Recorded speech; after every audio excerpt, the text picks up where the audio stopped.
জীবনে যদি সুখী হতে চান সবচেয়ে উত্তম পন্থা হচ্ছে তাহাজ্জুদের নামাজ। কিসের নামাজ? তাহাজ্জুদের নামাজ। আমরা তো আসলে ফরজটাই ঠিক মতো পড়ি না, তাহাজ্জুদ বহুত দূর কি Baat.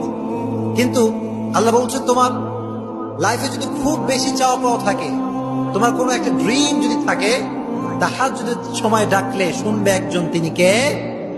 This is the perfect time if you want something from your heart.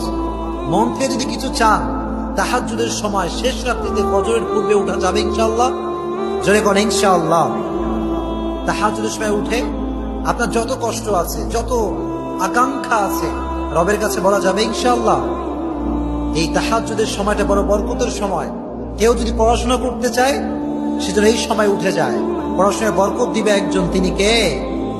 এজন্য তাহাজ্জুদ পড়তে হলে প্রথম যে কন্ডিশন, সেটা হচ্ছে ফরজের যে বিধান, এটা আদায় করতে হবে।